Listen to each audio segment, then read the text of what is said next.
Okay, good morning, ladies and gentlemen, esteemed guests, and avid literature enthusiasts. It is with great pleasure that we introduce our distinguished guest speaker for this session at the Kerala Literature Festival, Mr. Gopi Kallayil. As introduced here, Gopi Kallayil is the Chief Business Strategist AI at Google, and he works with the Google biggest customers and helps them use the Google AI as a business multiplier. In his prior roles, he worked as Chief Evangelist and Brand Marketing of Google, led the marketing team for the company's flagship advertising products, AdWord in the America and Asia Pacific, and marketing team for the AdSense, Google's publisher-facing products. And he's also worked as the Vice President of the Strategic Alliance for 3 years in Nextens, managing the strategic alliances with the system integrators, IT service firms, consulting firms, and other technology companies. Before joining Google, Gopi was on the management team of 2 Silicon Valley ventures funded startups. While a consultant with McKinsey and Company, he worked on the engagements helping the management teams of large corporations improve the business performance and maximize their revenues. He has also led the large information technology projects for the global corporation in India, China, and US.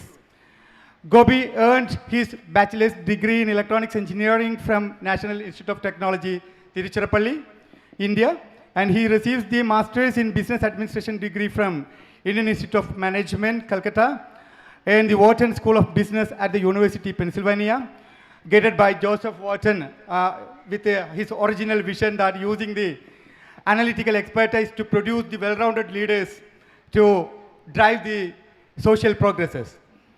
And he's an avid yoga practitioner, as said, triathlete and public speaker, global traveler, and Burning Man devotee. He has spoken at TEDx, Renaissance Weekend, and the World Peace Festival and Wisdom 2.0. He hosts a TV program on cable and YouTube called Changemakers. He's a member of the board of directors of Grameen Foundation. Now, മറ്റൊരു കാര്യം കൂടി എനിക്ക് ഗോപി സാറെ പറ്റിയിട്ട് പരിചയപ്പെടുത്താനുള്ളത് കോഴിക്കോടിന് അദ്ദേഹം കോഴിക്കോടിൻ്റെ വിദ്യാർത്ഥിയായിരുന്നു എന്നുള്ള കൂടിയാണ്. അദ്ദേഹത്തിൻ്റെ 5ാം ക്ലാസ് മുതൽ 10ാം ക്ലാസ് വരെ കോഴിക്കോട് KVയിലെ ഒരു വിദ്യാർത്ഥിയായിരുന്നു. ഇന്ന് വർക്ക് പ്ലേസിലുള്ള സ്ട്രെസ്സ് കുറയ്ക്കുന്നതിന് വേണ്ടിയിട്ടുള്ള മാസ്മരികമായ ആശയങ്ങൾ നമ്മളുമായിട്ട് സംവദിക്കാൻ കൂടിയാണ് സാർ ഇവിടെ എത്തിച്ചേർന്നിരിക്കുന്നത്. സാറിനെ ഞാൻ വെൽക്കം ചെയ്യുകയാണ്. Join us with welcoming Mr. Gopi Kallayil, an inspiring individual whose journey exemplifies on intersection of technology, leadership, and commitment to the positive change. So we hear him in this session, Internet to the Internet. So I told Abdunnasar we will try and make this bilingual since I'm in Kozhikode, but you'll have to pardon me, I'm less fluent in Malayalam. I never learned to speak and write, and unless you can engage with literature in a language, you never get to speak it very eloquently. So my Malayalam is like 3rd grade. I speak street Malayalam, not what they call Sahitya Malayalam. So if you will forgive me for that, we'll try and make it bilingual. Yeah? അപ്പോൾ ആദ്യമായിട്ട് പറയുന്നത് കോഴിക്കോട് ഇത്രയും കാലം കഴിഞ്ഞ് തിരിച്ചു വരുന്ന എനിക്ക് ഭയങ്കര സന്തോഷം. അബ്ദുൽ നാസർ പറഞ്ഞ പോലെ കോഴിക്കോട് സെൻട്രൽ സ്കൂളിലാണ് ഹൈസ്കൂൾ വിദ്യാഭ്യാസം കഴിഞ്ഞത്. തുടങ്ങുന്നതിന് മുമ്പേ ഒരു കാര്യം കൂടെ പറയാനുള്ളത്, നമ്മൾ ഏത് നിലയിലെത്തിയാലും നമ്മുടെ അധ്യാപകന്മാരുടെ grace, right? Yeah. It's because of their grace that and their teaching നമ്മൾ ഓരോ സ്ഥലത്ത് നിന്ന്. അപ്പോൾ എൻ്റെ ഒരു അധ്യാപകൻ ഇവിടെ സദസ്സിലുണ്ട്, mister Ramachandran, professor of accounting at the Indian Institute of Management, Calcutta. And so one of my first professors at IIM. And Ramu holds, we call him Ramu holds a unique record that when I took basic accounting at the IIM, I failed the course. Almost nobody passes the course. He was known as one of the toughest teachers at IIM Calcutta. But despite not having done well, I'm honored that he's here with his spouse along with one of my classmates from IM, Santosh. I'd like to welcome them all. Also want to thank one of my colleagues from Central, or classmates from Central School, Bindu Ahmad, who's one of the hosts of the conference also here. Okay. So, do you have a question? Okay, now sir will say that his ideas related with his book Internet to the Internet. You can have what is the reason behind this, how you came to write this kind of a book. So what is the importance in nowadays this technology era like that? Okay, ശരി. അപ്പോൾ ഈ internet to internet ആണ് എൻ്റെ ആദ്യത്തെ book published by hey house. It's in the US. It's non-fiction, it's personal growth. And if you don't mind, I'll explain that in English because I'll be more articulate. അപ്പോൾ ഈ book എഴുതാനുള്ള കാരണം എന്താ വെച്ചാൽ ഞാൻ വർക്ക് ചെയ്യുന്ന ഗൂഗിളിലാണ്, ഇൻട്രഡക്ഷനിൽ പറഞ്ഞ പോലെ. So working at Google, living in Silicon Valley, I'm surrounded by all kinds of technology, and my current job is actually in AI.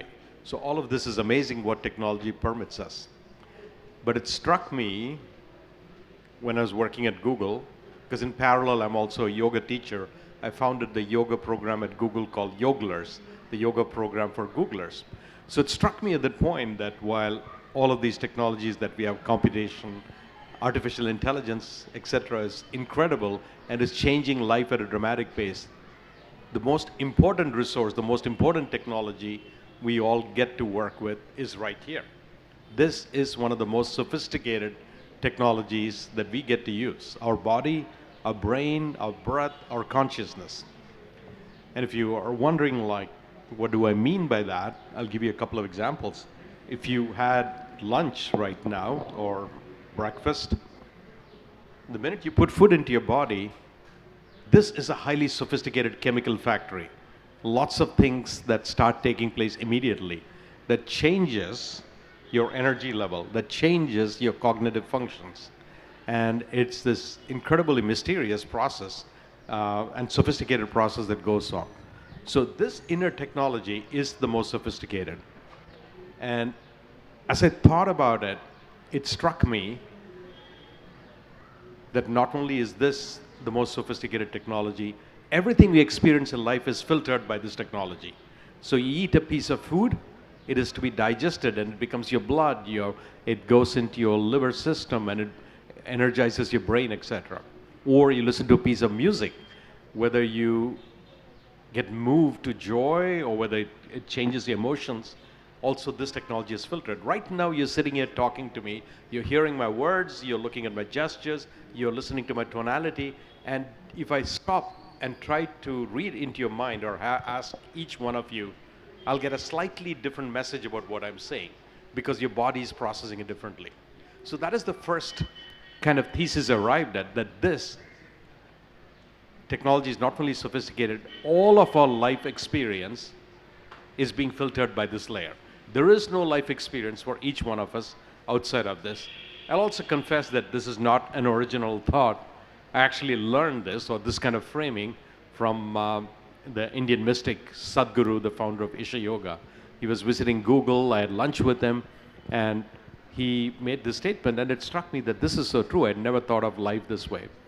The second conclusion I reached from that logic is that all of our self-expression also comes from this layer, right? There is no other self-expression. So you might be an artist, you might be a chef, you might be running a business. So Santosh there is an entrepreneur. His self-expression also has to come from this layer. Bindu is a professor of English at Providence College, and she teaches English language and literature. So her self-expression also has to come from this layer. So there is no self-expression for a human being, whether you're a soccer player or an accounting professor, outside of this layer. It has to come from your body and brain. Okay? So stay with me on that thought. All of our life experience has to come from this inner technology. All of our self-expression comes from this inner technology. And therefore, if somebody can teach you how to put this inner technology into a state of peak performance, and can be done, if this technology operates at a state of peak performance, you experience life at a peak state, you express yourself at a peak state. Okay? Are you with me there with the logical thought? So then that became my quest. How do I put this technology into a state of peak state? Can someone give me the operating manual to do that, just like you do with a car or a piece of machinery? And that's when I found out that I don't have to figure this out. Somebody else has done this. Over hundreds of years, people have figured this out. In fact, when I was at Mangalore airport recently, I saw a whole picture of Siddhartha Gautama Buddha. And I was thinking, this man is from 2,600 years ago, born in Lumbini in modern-day Nepal. And he figured out some things as well about how you can control your breath, regulate your thinking, and that changes your inner emotional state. So similarly, across cultures, across many traditions, the operating manual has been figured out by human beings who experimented with it. And I was also struck by and fascinated by a lot of it actually comes from India. And I experimented with those methods. It could be yoga or nutrition or Ayurveda, exercise. And this book was my attempt to kind of put together my own version of a modern day operating manual to take care of your inner technology, and hence the name. While the internet is important, the inner net, that's what I call this layer, the inner net is even more important. So that was the genesis of the book. And one more thing, sir. You mentioned that the 5 ways to reset your connections. So what are the 5 ways? Can you explain that? What are the 5 ways you are explaining here? Sure. Let me look at it so in the way I organized it. Yes. Okay. So the 5 ways I kind of talked about this here in the book, at least, is into 5 sections. The first one says login. I was using computer terms about login and anartham. Check in with yourself. Because start with self-awareness. Because if you're trying to optimize this technology, you need to be in touch with how is it at this point in time or at any point in time. Others can give you your doctor or a psychologist or a therapist or a spiritual advisor, but ultimately you have to know thyself. Yes. Yeah. So the first is that kind of self-awareness called login. Second is clear out your inbox, is what I called it. And what I mean by that is, in our modern day life, we are surrounded by enormous amount of distractions and things that clutter up our brain and our cognitive function. And it's only getting worse. Thanks to one of the devices which I'm personally somewhat responsible for, because I work at Google. It created Android. It's put like these low-cost devices. It's well and good, but unless you use discrimination, you are now overwhelmed with all of the content that comes towards you, right? So the whole idea of clarity in box is to then take a step back and plug into yourself. So unplug from the internet and plug into your inner net. The third is, I call it, optimize your system. Okay, so you're checked in, you're plugged into your internet, and then use all of these methods available to optimize your system. And what I mean by that is, it is true that, say, the Buddha created a system of meditation, but you must sit and meditate every day in order for you to have that spaciousness in your cognitive function. Or, Ayurveda may have a system around nutrition, what to eat and how to keep your body healthy. But unless you follow it, there's no benefit. It just sits in the operating manual. So that's the third section I talk about. That's the third method, which is use these methods, apply it in your life, and optimize your system. And then the fourth one, give me a second here, is I say just Google it. And what I meant by that is you have to constantly be learning about these things.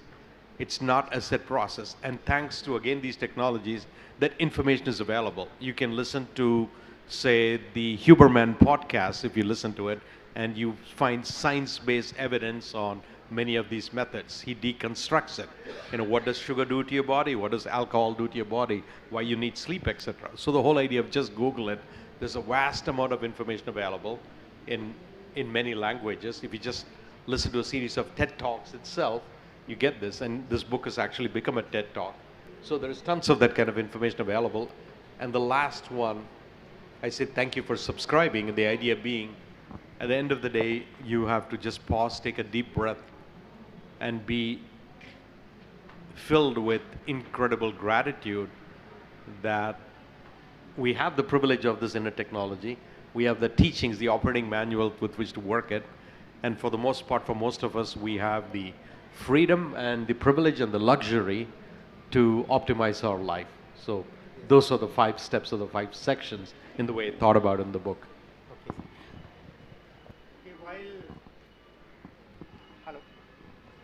Hello. While we are discussing about the internet, we know that as a biological system, our body have different kind of connections are there. Yeah. So internets are there. Mainly one is the neurons or the brain connections and the blood. These two things are the cognitive aspects as well as the emotional aspects. These two things are mainly concentrating on the stress relaxation. So what is your message to the workplace people to reduce their stress through different ideas you suggested in this internet to internet? Sure, yeah. അപ്പോൾ അതിൽ ഒരു കാര്യം പറയുന്നത് physical മാത്രമല്ല, ഞാൻ ഒരു 5 aspect ഉണ്ട്. Physical at the level of the physical body. So how your heart behaves, how your skeletal system responds, etc. രണ്ടാമത്തത്, there is mental. Mental എന്ന് പറഞ്ഞാൽ your cognitive functions and how you process information, how you deal with the circumstances. Third is the emotional health.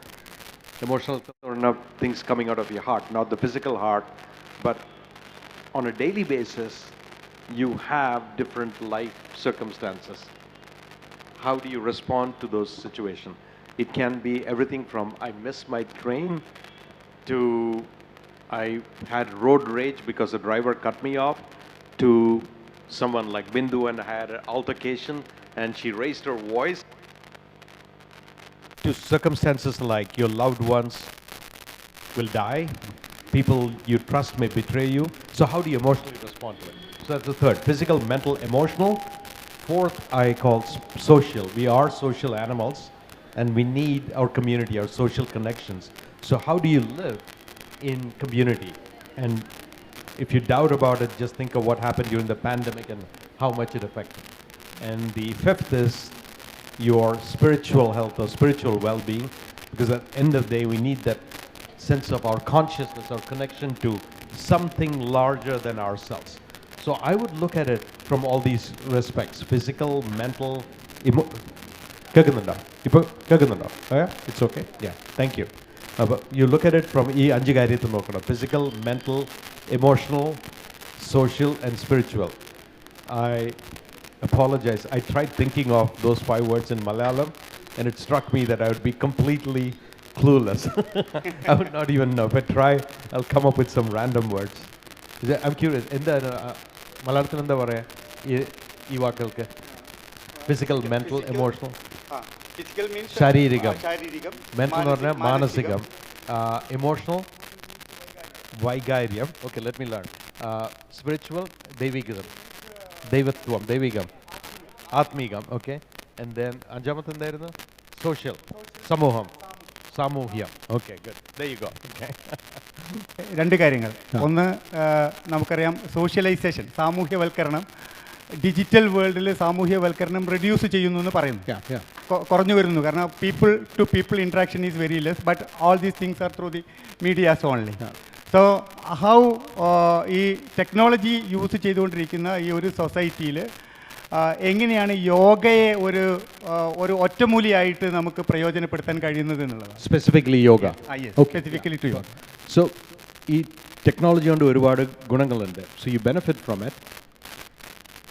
It's a question of whether you use the technology, you command it, or you become a slave to it. അപ്പോൾ അത് നമ്മുടെ നാട്ടിൽ പറയുന്ന വാക്ക് വിവേകം എന്ന് പറഞ്ഞു, discrimination. You should have the ability to choose to use the technology when you need it. It'll benefit you socially, but not get completely enslaved by it. And I'll come to yoga for a minute. But before that, so I have made some conscious choices. So I don't have, for example, a digital TV in my living room.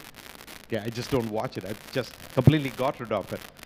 And I said, I don't want to spend that much time doing that. And even when I engage with social media, I follow a simple rule. If I do go look at LinkedIn or Facebook or Instagram, I am on all of it because I have to have a social presence. I look at 5 top messages. That's it.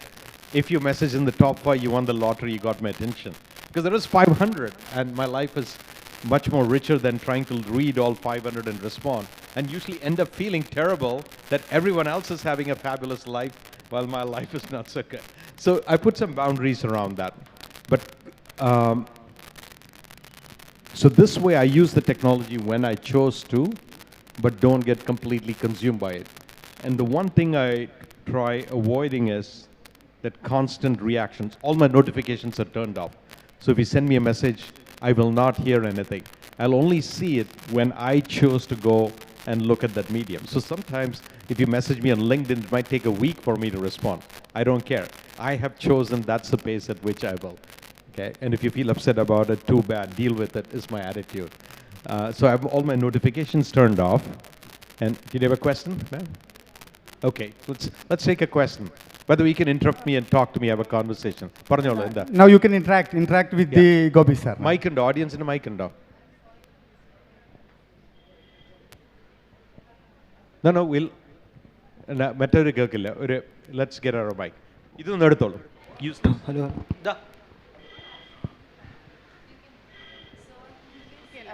When you talk about responding at your own pace, I am a student right now, and I do try that because sometimes social media just gets so much into your life that when you start losing time in responding and reacting to other people, you lose sense of it. Yeah. But I mean, what happens is then people take it as if you're arrogant. You are not responding, you're not respecting their time, and you're being arrogant. And for people like us who are still, building our careers, I'm not talking about professional messages, but still, I mean, some sort of network gets threatened because then you're constantly being perceived as someone who's arrogant and doesn't want to interact, whereas it's a conscious choice by you to take a step away from social media. So how do you then balance that? Yeah, so first of all, I didn't say I don't interact on social media. I do, At your but it's one thing to say I'll go once a day, look at my messages and respond, as opposed to every 6 minutes I'm go swiping and constantly looking. That's a choice I'm making. When I'm in a meeting, like right now, I want to give my fullest attention to you. When I'm sitting with my mother and having dinner, as I will tonight, my phones are away. I am not trying to eat food, sort of keep partial attention on her, and keep swiping on my Instagram feed. That's a choice I'm making. If you do send a message to me, I will respond to you. I do. I almost maintain a 100% message rate and a very quick, the response may be short, so I do get back to people. I'm pretty good at email. But I chose twice a day when I will engage with it. And the whole idea is one of the ideas I talk about in the book is do one thing at a time. Do one thing at a time. So when I am answering emails or engaging on social media, that's all I am doing. I'm not eating, I'm not trying to have a half conversation. Like on the train today, it was my message time, an hour and a half. So I spent an hour and a half responding to messages that came last night because US it was daytime, right? So that's the kind of choice you're making. You're not ignoring people, you're getting back to them, but you set the rules. And when you communicate that you have that integrity, people will respect you even more. They don't think you as arrogant, they'll think that you actually control or have some amount of responsibility towards one of your important resources, time. So my team at work knows eventually I'll get back, and but it might be end of the day.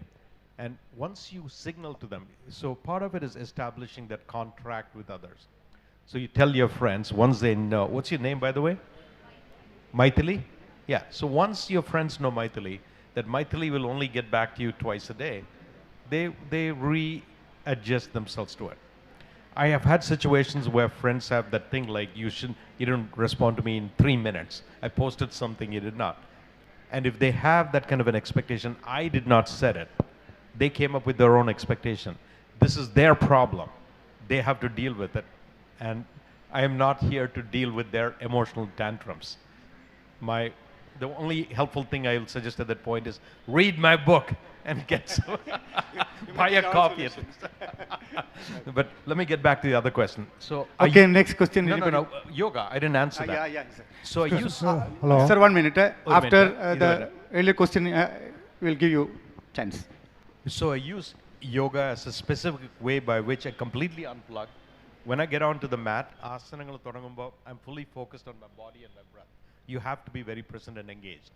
And usually I go to a class with an instructor, and there they will not tolerate if you're on the phone. So that temptation is gone. Yes.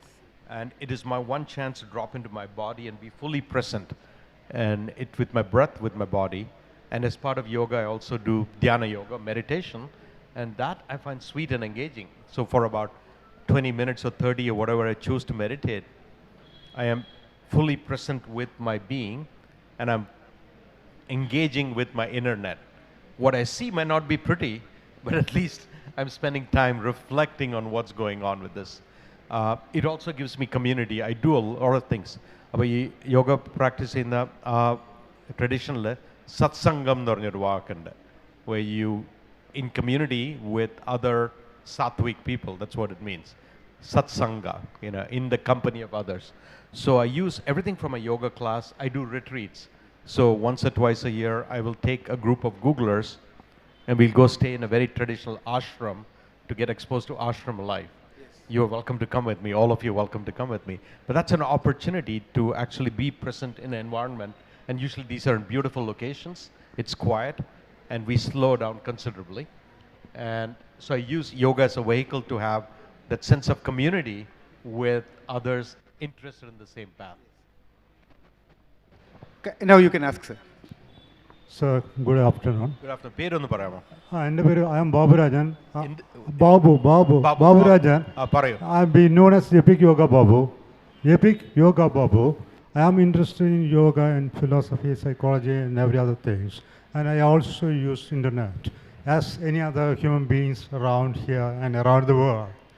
Since you are a top-notch person working in Google, and you are interacting on behalf of Google, my request is that, for those people who are taking up this internet as a passion or vocation or whatever it is, or time pass, there should be some specific instructions. These are the methods by which you have to follow internet so that you will be comfortable and the people around you will be comfortable and the world itself will be very comfortable.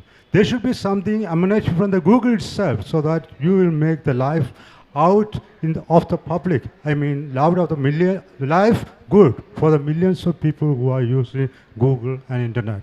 There should be certain guidelines. This is the way you are going to behave. Since you are an exponent of yoga and you have practiced yoga for years, you know the technicalities. These are the things you have to do to keep your mental equilibrium right and your other things right. But for the common man, layman, this knowledge is very important, as since you are the top-notch representative of Google, you have to take initiative for the benefit of humanity as a whole to concentrate on these things and to give them this wisdom for free. Okay, sir. Thank you. It's not a question. There is It's not a question. it's a request. It's a speech. Thank you. Hi, sir. My name is Anshel Mohammed, and Sorry, the name again? Anshel Mohammed. Ansel Mohammed. Yeah. Nice to meet you, Ansel. Yeah. Thank you, sir. So, I'm working in one of the US conglomerate, and like as after college days, I've been into the corporate world and started working, and like I would use like some of the words which you have used here. One of them is like the multitasking. So that was like one of the I would say like a measure like even my company has done on me, and they said that he's a great multitasker and give me points on that, and I know like how much later like it has given pressure on me. So that's one. Second is like again, because of all those things, I started searching for like what you have written in your book. And the first time I have seen you also is like I started watching a lot of TED Talks, and then sometimes the Google algorithm give me suggestion for your video. That's Talks at Google, I think. Great. The algorithm is working. Yes. As we designed it. I'm happy to hear that. Okay. Yeah. Keep watching. Yeah, sure, sir. So my question is actually regarding the civilization. Again, another word which you have used a lot in that talk. So currently we have the AI, or like till now we have been through different civilization, especially this digital civilization, right, sir?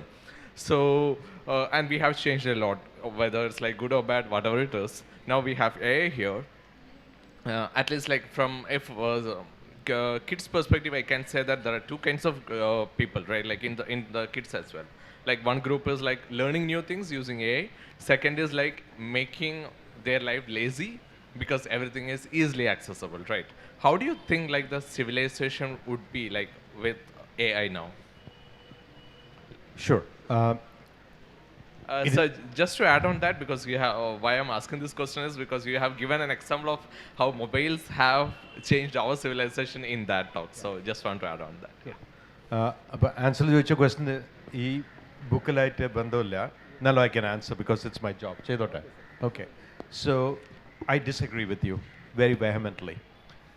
I think of AI as one of the most profound technologies ever created by human beings. In fact, it's on par with what happened in 1452, going back, 600 years ago, when Joseph Gutenberg created the printing press, right, in 1452. And here we are 600 years later at this book festival, celebrating this technology that originated 600 years later. What it changed the way we disseminate information, we consume information. Even today, books are one of the fundamental ways by which information is consumed. And if it's not in printed form, which is what Joseph Gutenberg, an iteration is in digital form, but it's still that concept of books that originated in 1452 when the first printing press started. In a similar way, I think of AI as one of those once in a century kind of inventions. In fact, I would say it is the most profound invention ever that humans have created. And in some ways, this may sound self-serving because this is my job. I'm a salesman selling AI, right? At Google.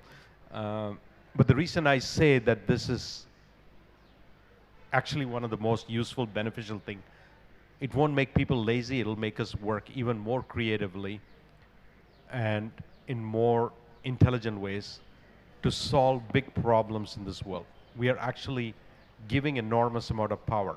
If you look at the previous generation of technology, take something like maps, okay, just one piece of technology. If around the year 2000, somebody had told me or somebody had told you, Ansel, that we can take the entire map of the world, every street, every building, every river, every mountain, and put it in your shirt pocket, you'd have said, A, it is ridiculous, and B, why would I need it? And yet, if you look at one single product like Google Maps, it has given enormous freedom to human beings. We move, we wander, and we often get lost. We set in search of looking for India and end up in America, right? That's what happened to Columbus. But now we don't get lost. And this has empowered people around the world to do incredible. If you look at the business layers that have been built on it, in Thrissur, in Peringao, in Gandhinagar, I see it. You know, my mother is not able to go out of the house that much, but anything that she needs is delivered to her house. And there are all these services that will bring things to her, from medicines to vegetables. And all these people doing it, they are empowered because the entire map of the world is in this. Has that made it lazy? No, I would say it has made us even more enterprising. The kind of services we can now access, from the computer repairman who will come to your house to arriving on time at a destination. Now we can precisely tell people, I will be there at 3:52 and you'll be 1 or 2 minutes. But growing up, I remember in our home village, Chittilanjeri, first of all, we didn't have phones there at my grandparents' house, so nobody would call. Instead, they would send message through some other relative who was coming saying, "Adutha chuvvazhcha variya oru 3:00 5:00 idakku varam." That's all they could do, right? And even then, sometimes they won't even show till 5 o'clock because the CVT bus did not show up. So all that has changed. And has this made it more lazy? Yeah, we don't need to navigate, but that's a skill we don't care that much about, but we can get to any place we want. In a similar way, AI is going to put enormous amount of power. It is true that kids today can do their homework easily, but that's because of these technologies, looking up information is not a key skill. How you interpret that information is. And because of AI, humans will get together and solve problems on a scale that we could not have imagined. There are still unsolved problems in our human condition. For example, today 975 million people will go hungry even though there is enough food. We don't have enough health care for a lot of people. In many healthcare systems, if you need to see a specialist, you have to wait for 8-9 months because there's a long line. There are not enough radiologists in the world. So a lot of those things we will solve for. There are problems we can only solve for using AI. Right? So I'll give you a specific example. But since you asked the question, and at this point I may get a little too technical, but bear with me. The fundamental building block of life for humans, plant, animals is something called proteins. Okay, we often say we should eat more protein, but it's even more deeper than that. In our body, there are 20,000 proteins. They're like little nanometers that run around, do different things. The reason you can see me, the reason you're digesting your food, the reason you can get into a pool and swim, is all because proteins are doing different things in your life. So if we understand proteins, we can actually solve for many problems in our health and growth. But this was a very hard problem to solve for. It takes 5 years to study a single protein in a PhD program. And therefore, only 17% of the proteins in the human body was known. This limited biologists and medical professionals. In nature, only 4% of the proteins are known. There are 200 million. But 4 years ago, using AI, we solved for that problem. In fact, not only did we solve for the problem, if you pull out your phone and go, the project was called AlphaFold, you can go to the AlphaFold protein folding database. You have access to it, sitting here on the beach in Calicut for free, because they open sourced it. Actually, Google did it. And it has changed the life of 1 million professional biologists. In the next 20 years, I expect so many problems in human, plant, and animal health to be solved for. We will find solutions to rare diseases that today afflict a lot of people. Without AI, we would not get there. So I have a very strong sense of hope. I don't see it as making us more lazy. I see it as something that will give us more higher potential than we could have ever imagined. So welcome to this new world. You're young enough, you will solve those problems. Thank you. So I'm referring I'm a salesman, to, I'll add an incentive. If you ask a question, I'll sign a special message for you in the book, at the book signing. So go ahead, I'll do Maithili. that. Thank you. So I'm referring to your talk about connecting with your inner self. But now that requires time and a lot of patience, which at least in my generation, we're lacking a lot. And I know it's a very huge word, but the FOMO, the fear of missing out on thousands of other things that you could have otherwise done and achieved and gotten ahead faster, rather than spending time on yourself and connecting deeper, is very big. And somewhere personally, it gets into my way as well whenever I'm trying to decide between what I want to do. So could you guide me regarding how do I make choices? Sure. Thank you. Very important question, Maithili. First of all, time-wise, nothing has changed. 1,000 years ago, your great-great-great-great-grandmother, going back many lineages, she had 24 hours, and you have 24 hours. That hasn't changed. Okay, so that concept hasn't changed. It will never change. It's a question of what do you do with those 24 hours? And when you say, I don't have time to take care of this myself, that's a fallacy, because I find that on days I take good care of this technology, the 24 hours feels like I have 32 hours, because my cognitive functions perform at a much level. Yesterday I swam and I needed some exercise. Swimming is one of my, I swam a kilometer. It took me 45 minutes, almost an hour actually, go to the pool. I just love doing laps. It's meditative for me in a regular Olympic-sized pool. There's one in Thrissur, so I used it. So you might say you took a whole hour just to kind of be in the water and swim. Yes, that is true. But once I came out, for the next 3 hours, I was super productive. I had meetings. What I got done in the next 3 hours was substantially different. There are other days when I might behave differently. You know, you can get dragged off into the things. You stayed up late night, partying at a festival. You went to bed at 3. And the next day, I'm almost non-functional. I get barely anything done. So that's when you realize that you need to take time for themselves. So a simple example that people often quote is, if you're on an airplane, they always give you the instructions saying, if there is a drop in cabin pressure, put on your oxygen mask first before you help someone else. And the whole idea is, how do you take care? But it's still a challenge. We get attracted to the distractions of this world. So I'll give you a formula of how I do this. It's a daily practice I have. And I had to come up with this a year and a half ago. I was afflicted by serious mental health issues. And I'm very open about talking about it, because we live in a society where there is stigma around mental health. But, you know, brain or mental function is like any other organ. And if you could have some other health condition like a flu, there's nothing wrong with talking about mental health. So I had issues with anxiety and depression, came out of nowhere. Probably the pandemic had something to do with it. And I took 6 months off from work to heal myself. I said, this is my highest priority.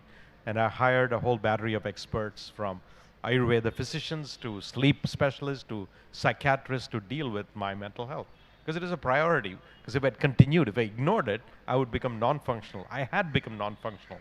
Getting up and speaking on a stage would terrify me, which is kind of interesting because I'm a speaker. I'm a professional speaker, and yet once this organ starts misfiring, things can go completely different. Anyway, what healed me is a set of daily practices, and I'll actually speak about it in my next session, but since you asked me, Maithili, I'll tell you. It's called medals. Medals are like these medals that you get when you run a race, like an Olympic gold medal, or when you run a half marathon. So my formulas on a daily basis is give yourself medals every day. Okay, MEDALS. And those medals, each alphabet stands for certain things. So there are 8 things on a daily basis that medals represent. That's become my daily practice. And here is it. This is worth $1 million. So we're almost out of time, right? I'll finish it up. 2 minutes kondu. 1 minute. Sir. 1 minute. Okay. Medal stands for M for meditation. So even if it's for 1 minute, how many minutes are there in a day? You said time is very important. You're short of time and you don't know this? 1,440. You know, my accounting professor is proud that I account for my time. On the ledger, Ramu. So 1,440. I'm asking you to meditate at least 1 minute out of the 1,440. So you can't argue against it, right? The lowest possible threshold you can't say no to. M for meditation. E for exercise. Our body needs movement. It performs differently if you can move it. It can be yoga, it can be walking, it can be running, it can be swimming for an hour if you chose to. D is for diet, nutrition. What you put into your body changes it. So understand how your body works when you eat a vegetable versus when you eat a highly processed food. And once you understand it, you are very careful about what you put into your body. A is for an attitude of gratitude, so appreciating the things that are working well in your life. L stands for 2 things. L is love, especially self-love in a society that is prone to self-loathing. L also stands for number 6. L is for learning something new and complex every day because it tricks your brain. 7, last 2. S is sleep, 7 to 9 hours. S is for social connections, and we already discussed. So that's my daily formula to somehow fit it in, even if it's for a couple of minutes a day. With that, thank you, Abdunnasar. I've gone over time. He's getting... Thank you.